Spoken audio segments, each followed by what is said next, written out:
it's important that you understand what goes on in your own consciousness, in your own thinking, so that you can know where you're at with things when the cycles that repeat themselves, or the lessons that repeat themselves, and everybody has this, come around again.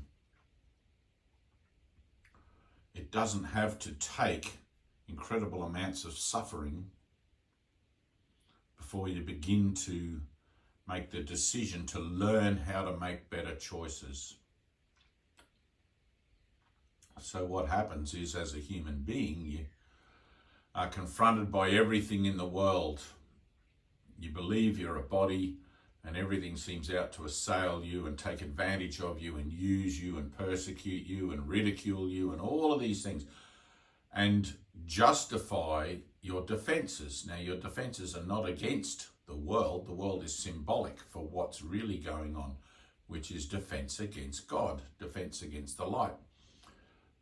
The idea of separation, or the belief in separation, is consciously chosen. I choose to believe it.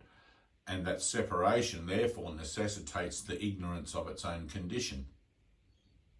So you don't know that you're experiencing separation from God until you watch a video like this, or read a book or something that begins to crack the shell of your self-awareness, and you begin to realize that things aren't the way you thought they were. So everything then being a defense against the truth, the world being a defense against the truth and everything in it, and within that your own little life, structured equally to run along the premise of safety and comfort and everything within a world that's seen as quite unfair and cruel, all pay homage to the idea of defense against God or separation. It's the same thing. And then when you come to a spiritual discipline, such as A Course in Miracles, which I recommend to everybody, when you come to a spiritual discipline,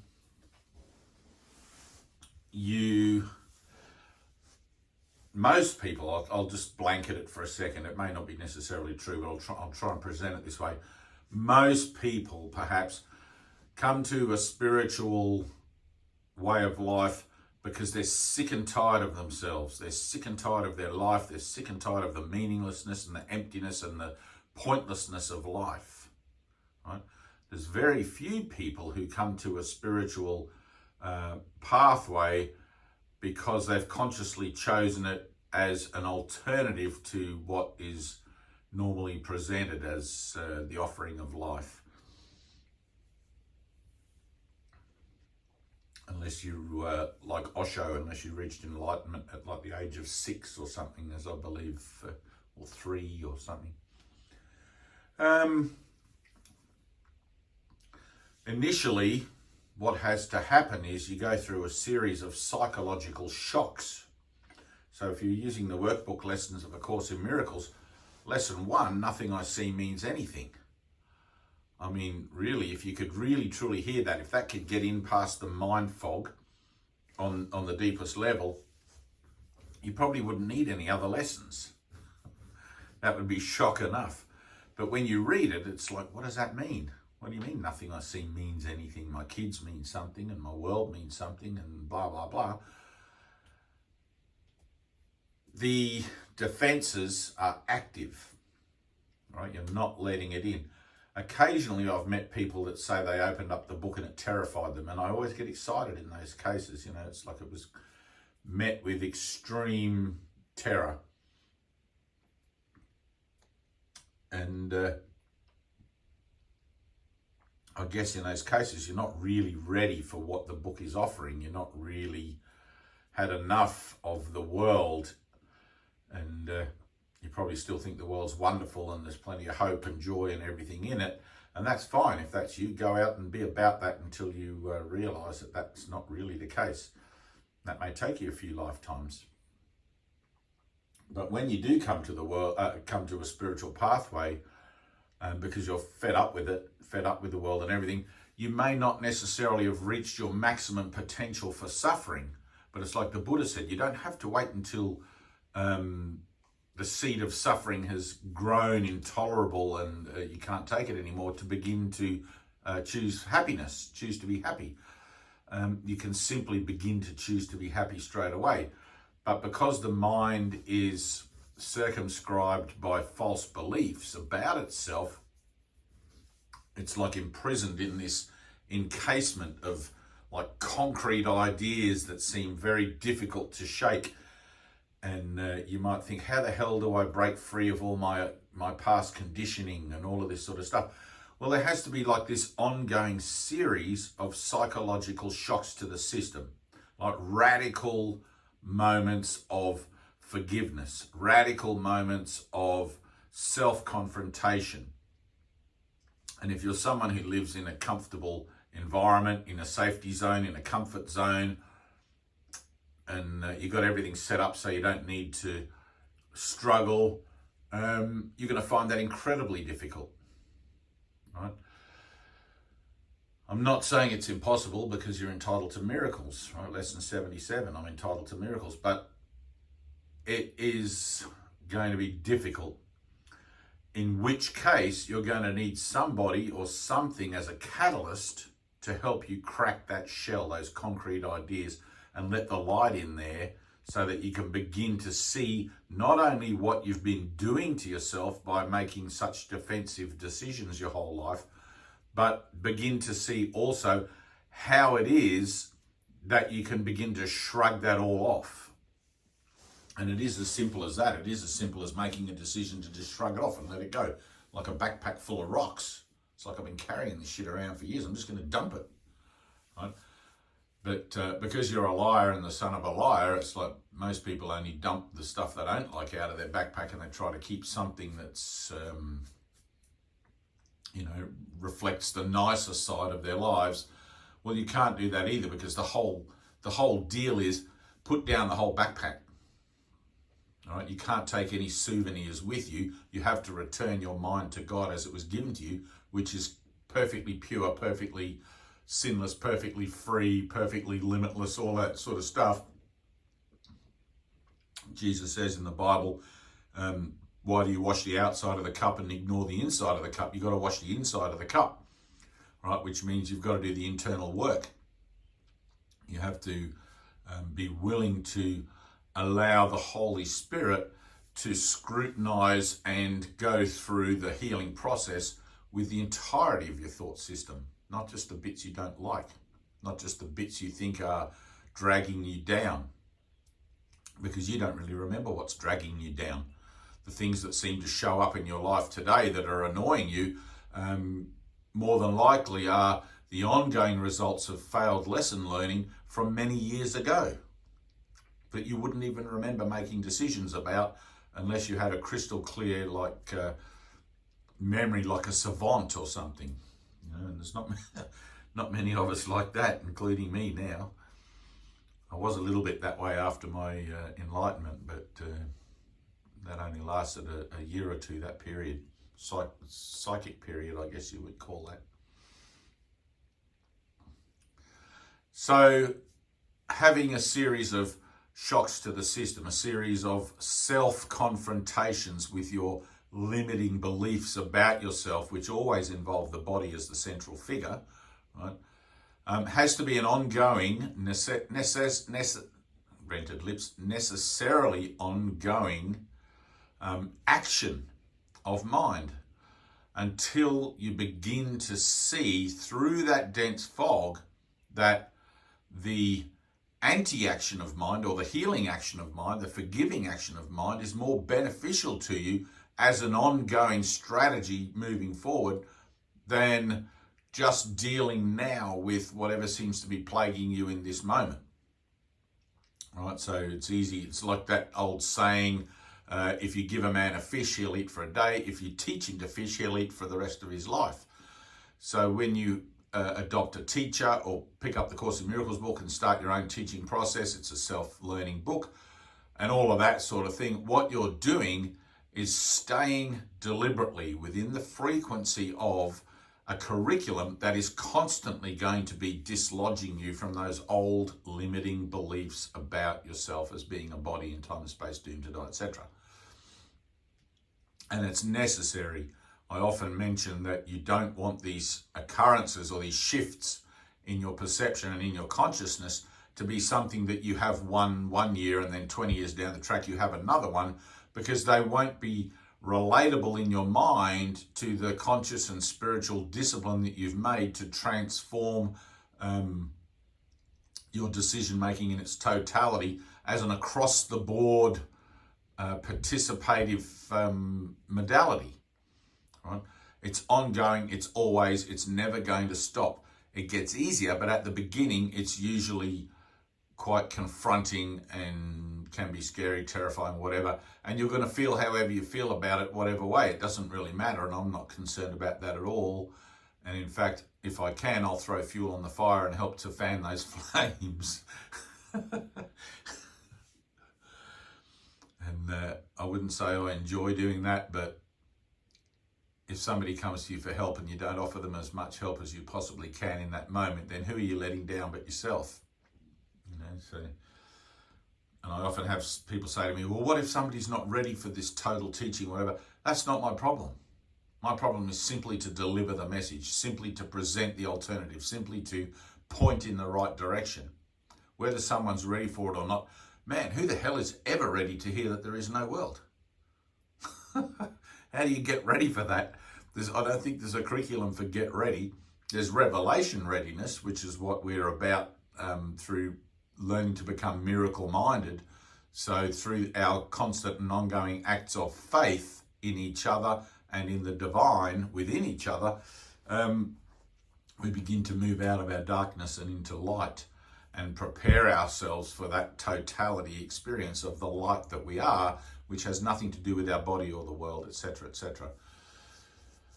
So let it be as confronting as you possibly can be. And the best thing that I love, or the thing that I love the most about it, is when you take a leap of faith and you put that foot out off the precipice, you don't know what's going to happen, how it's going to look, what the mechanism or the particulars are of that act of faith that is going to show you that you're supported. And you're definitely going to feel all of that stuff coming up that tries to convince you that you must be crazy. You should just go back to your comfort zone and your rut and your meaningless life and forget all about this sort of stuff. I don't think there's anyone that's ever gotten to a certain stage in their spiritual participation with these higher reaching principles that hasn't thought that way, including me. Yeah. I remember very clearly at one point in the probably in the first year with the workbook, maybe the second year, I remember very clearly sort of sitting in a room somewhere. I remember I was in Byron Bay asking, why me, Lord? Why does this have to happen to me? Yeah, it's funny. It's like, well, it's my time. I remember asking someone about it actually, and they said, it's your time. Can't remember who that was. That was somebody. But anyway, I have these beautiful moments, you know, like you'll have beautiful moments. If you could keep a journal and make, you know, in 10 years from now, write a book, all of these confronting and terrifying and revealing opportunities for change that seem a certain way today, in 10 years or even in a year, you're going to look back at them and go, oh, thank God that happened in my life. Because you don't realize what it is in the moment of that shift that is released in your timeline that topples like dominoes to affect everything in your life that harmonizes or vibrates at that same dark vibration. You'll have all sorts of different relationship specifics that get undone in that one confrontation because they all vibrate at that same harmonic. And all of a sudden you'll realize that situations, and you may not even realize, but situations that you once would have reacted to in a certain way, you don't react to anymore. And you start to feel lighter about yourself and better about yourself. And you start to feel like something's actually going on because you're staying in the going onness of your own participative, conscious sense of undoing, of unraveling, of unfoldment.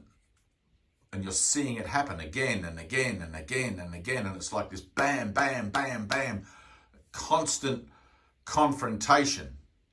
And it builds up in you this sense of an awareness that the journey you're on is true. The journey, the healing journey that you're on is an actual thing going on, not just a fluke, not just a happen chance. It's something that you're actually in charge of by the power of your own decision, in the willingness to just simply say yes to whatever's presented and to be about it. All right, so the whole idea of resist not evil, or listen, learn and do, as the motto of the Course is, right? So Jesus' whole teaching in the New Testament is resist not evil, right? Be defenseless. Just let the world crush you and have faith throughout. And you'll come to this sort of point in your consciousness. And it's the same thing, listen, learn and do.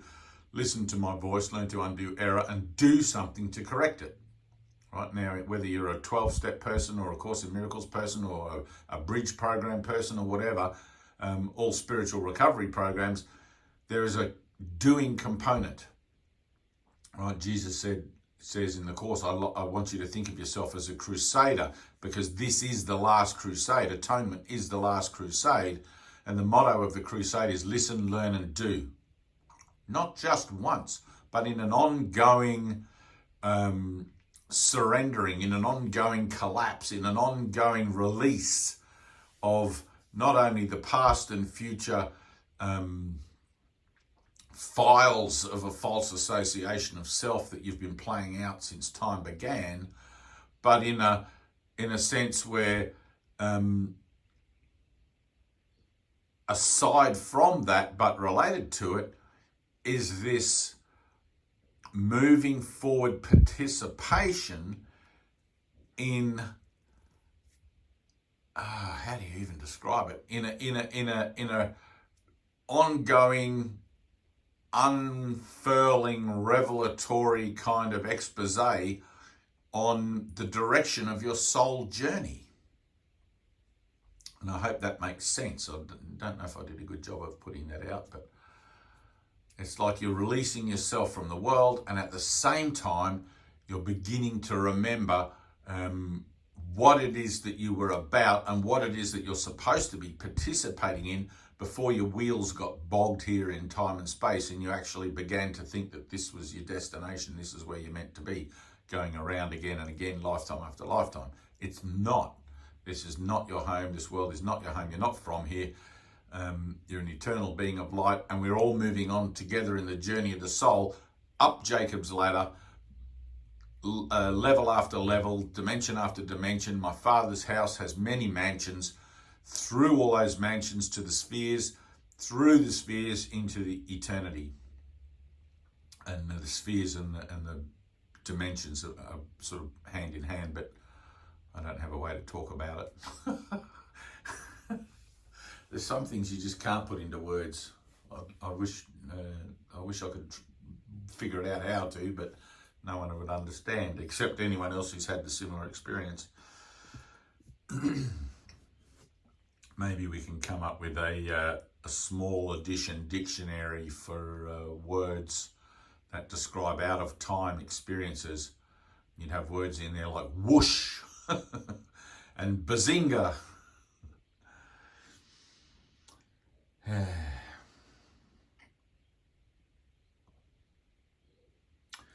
Anyway, be about it. I mean, you have to activate yourself in this. In our Zoom meetings, I'm always telling everyone in our Zoom meetings, you have to activate yourself. You have to be willing to step out of your comfort zone into something new and say yes to it wholeheartedly, and to be about that yes, whatever that looks like. You never get more than you can handle. You never get more than you're capable of. You never get more than you're ready for, but it's always going to push you to be more accepting of your false self and inclusive of your true self as an action of repentance or turning around or flipping over an old defensive position that no longer serves you. You're waking up from a dream, literally waking up from a dream. And the process of salvation is the mechanism whereby that happens. And the catalysts of those mechanisms are the situations you find yourself in the world, in your relationships, in your job, in your home, in your family, friends. And it'll be as weird as it is, and it'll be as normal as it is. It'll be as mind-boggling as it is. There'll be phenomena. There'll be all sorts of stuff goes on. Just keep going. Just keep going. Yes, yes, yes, yes, wow, and thank you. And if you can't stay in the yes, then you need a miracle. You need to ask for help, because you're suddenly thinking in that case that God's strength will fail you. Right? And you're suddenly thinking in that case that, or forgetting in that case, that your goal is God. Not a worldly outcome. Not a worldly outcome at all. A lot of people try to use spiritual principles to better manifest a life for themselves on earth, and that's not what it's about at all. You'll just find yourself repeating this lesson again in another life, in another place, and there may not even be salvation offered in that place. So make hay while the sun shines, and seek the Lord whilst you have breath. Don't worry about manifesting shit. You've been doing that all along. Look at the world. You're not going to break out of the cycles of yin and yang. Oh, I manifested something without guilt, therefore it'll have no repercussions. No, it won't. It'll leave this incredible dent. It'll leave this incredible void in the idea of the potential of what it is that you think is going to occur in relationship to what it is you think you're manifesting as an opposite that's missing, like this emptiness. And because the universe is whole, it'll be filled up by any kind of random, weird, psychological thing that not only will affect you eventually, but will affect you through somebody else, right? Or some other situation that may have nothing to do with your own particular timeline. Right?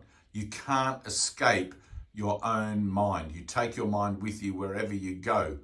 If you're operating in the third dimension, if you're operating in time and space, you're going to get the results of your thinking operating in time and space no matter what, in this lifetime or in the next.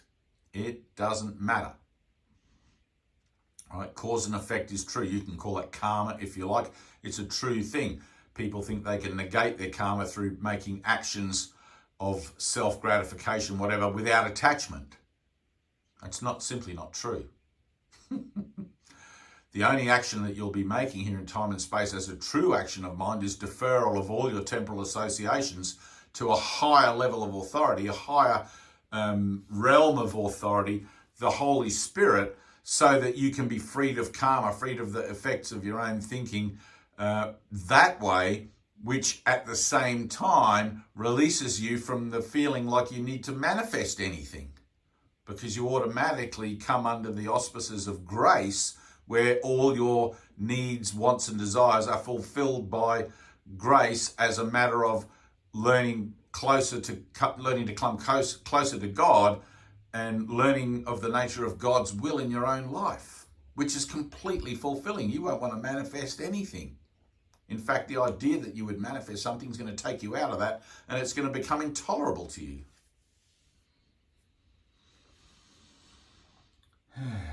That's good.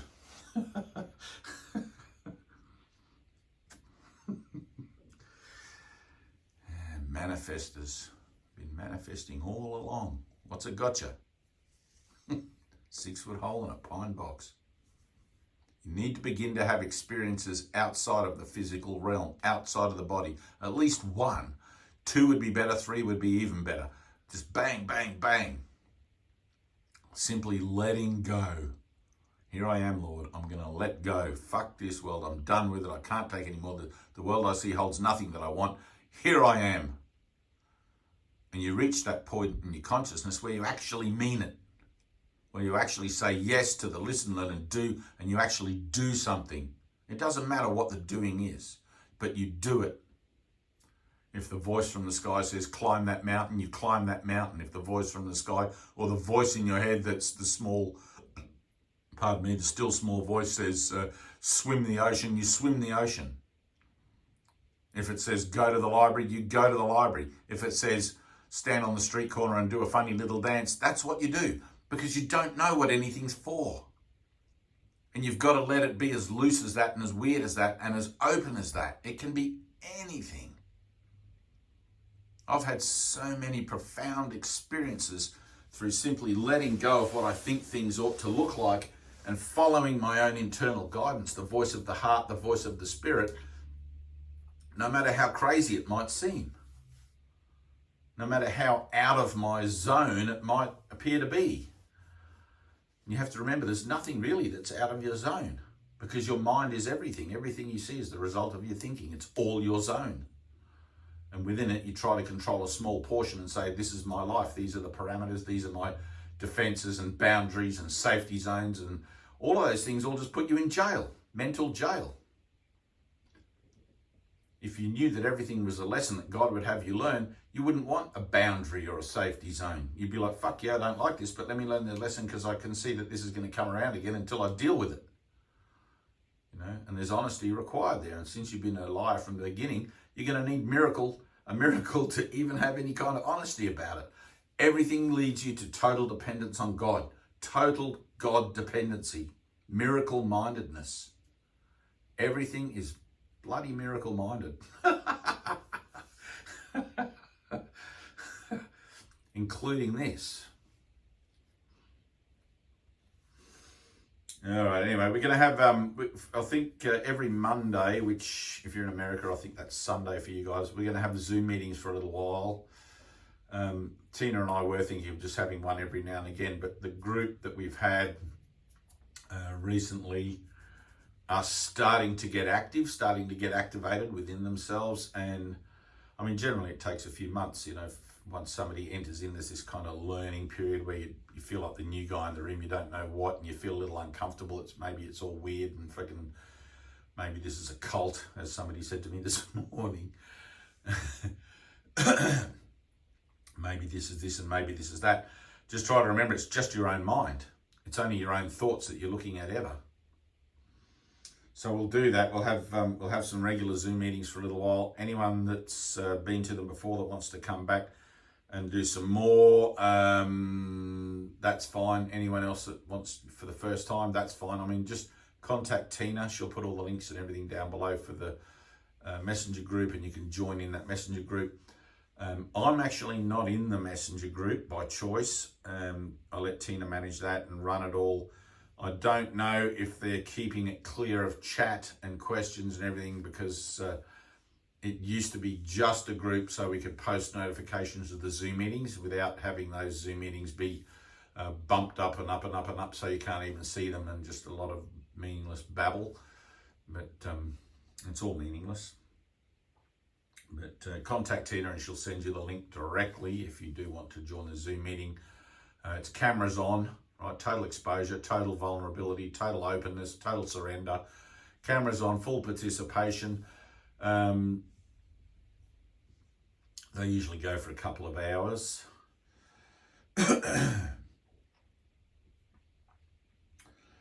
Don't forget, please like and subscribe. I've realised that I haven't been saying that for a while, but like and subscribe. If you want to copy the link for this video or any videos, please do so. I mean, ideas are increased by sharing. And if everybody that's listening to this now could share it, I mean, and maybe on Facebook or whatever, and tag a few people in it that you think might be interested, just put in a little bit of extra effort, because it comes back to you. What you put out, you get back. If you put no effort into joining in the great crusade in any way, shape or form, you can't expect to be the witness to it. So, and I understand there's a lot of guys that sort of hang around the edge dipping a toe just to test the waters, and they don't really know if they want to or not and all of that. Well, it's like, man, eventually that's just going to get tiring, and you're going to either run away or you're going to make a decision, no, I need to be about this.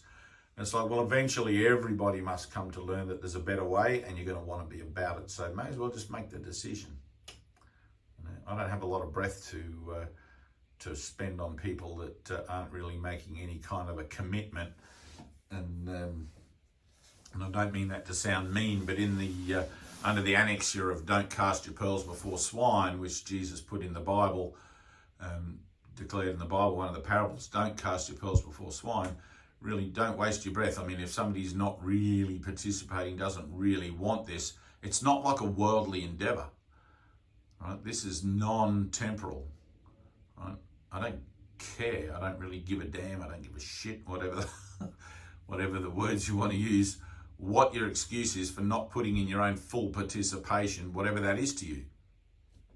You know, it's like either be in or out, hot or cold, but to be lukewarm is nothing. That's from Jesus too.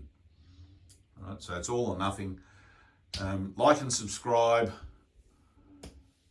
and I'll see you guys in, what are we today, Friday, Saturday, so I might do another video before then, but otherwise I'll see you in the Zoom. 10 o'clock Monday, Australian Eastern Standard Time, Brisbane, Australia time zone. Peace.